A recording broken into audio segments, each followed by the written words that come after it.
campaign prepares an amazing table, but multiplayer's your meal. I could eat it every goddamn day, forever. It's like sitting around on the couch with 7 of your buddies, playing Halo multiplayer, trash talking. 2 men enter, the better man leaves. The lesser man is respawning, and that's Halo.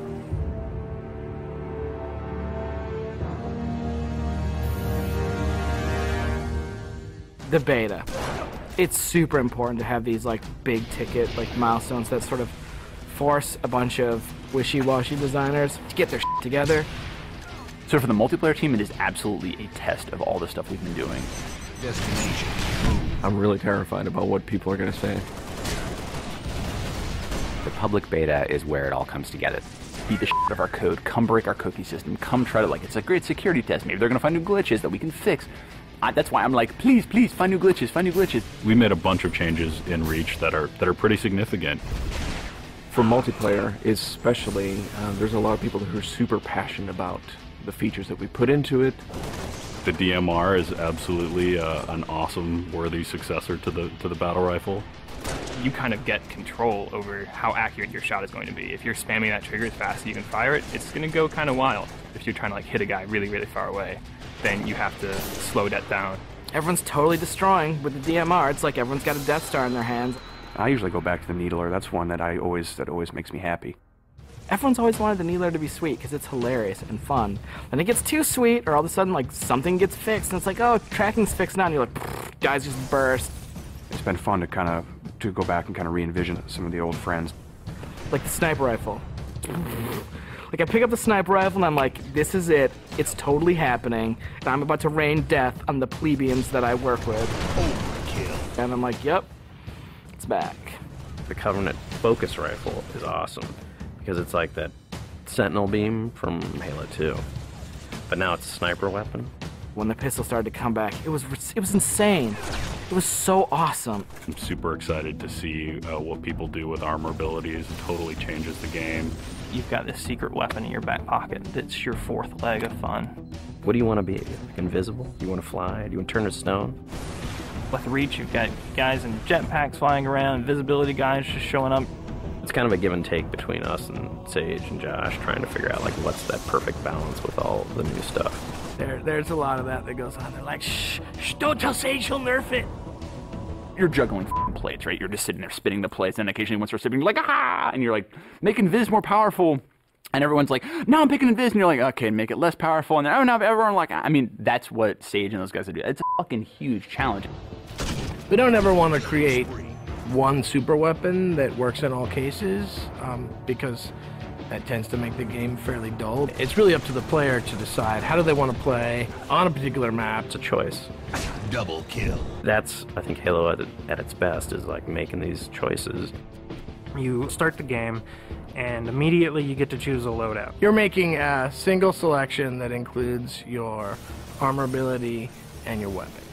We sort of pair those intentionally. It breeds this smarter combat.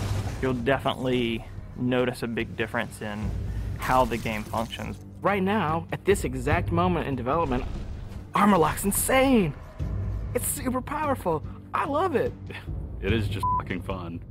There are 2 Slayer maps. There's Powerhouse, which is an asymmetrical map. Lots of indoor-outdoor action. Sword Base is a very vertical map.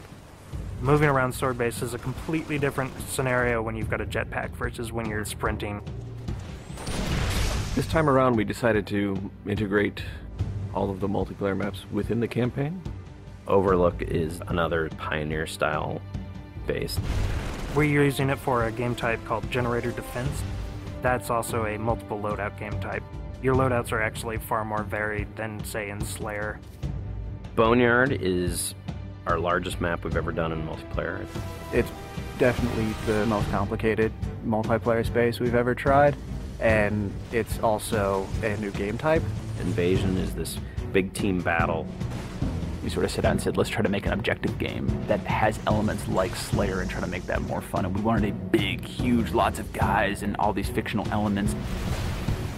We've added a couple new objective game types, Headhunter, Stockpile. Headhunter. It's so much fun. Like seeing a dude pick up Skulls, and then you cap him and seeing Skulls fly out of his body, and then the mad dash to pick those things up. And there's a lot of tension as you're amassing Skulls. It's the risk reward of gathering up a lot and banking all at once, or just doing it one at a time and not being a big target. Headhunter. Stockpile is a team game based on capture the flag. 2 teams each have their collection zone or stockpile.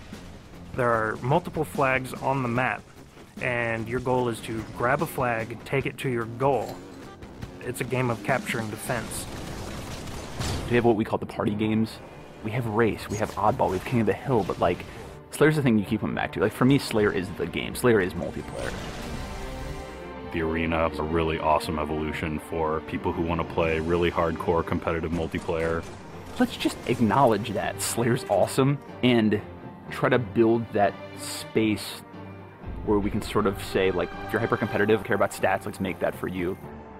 Bam, games, games, games, push, rating, push, division. The better you play, you'll eventually be put into a division. The arena divisions are broken up into Onyx, Gold, Silver, and Steel. You can say, oh yeah, I was Gold, you know, and like that means something. And I'm like, oh yeah, that's cool. You're basically a AAA baseball player. And I'm like, I'm Onyx. Like, you just met fucking Roger Clemens. Our matchmaking system is really good at matching people up based on skill. What it has never been really good at before is saying, well, how much fun will these 2 people have playing together? I'll sing. Some of it's obnoxious. I'll get muted. Why can't I tell the system, dude, find me the people who love playing like a team player? Instead of just trying to put 8 people in a game together, we first use the social preferences for finding teammates. And then we can say, find 4 other people who are really good skill match.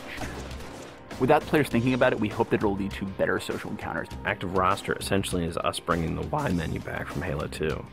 It's a way of saying, friends are online and this is what they're doing, so I can hook up with them with a minimum of fuss. Everything that you see in the game, there's a path to getting. We can make this game about you.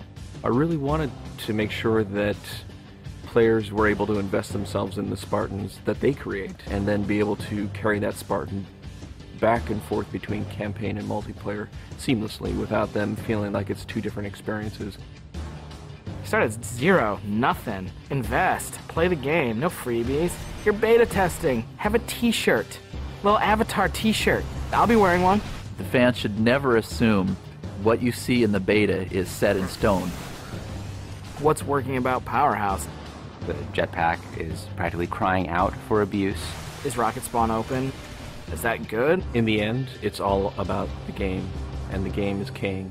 There's that magical step in the process, and like, it stops being software, and all of a sudden it's more like this thing. I'm playing with my friends having a beer. It's awesome.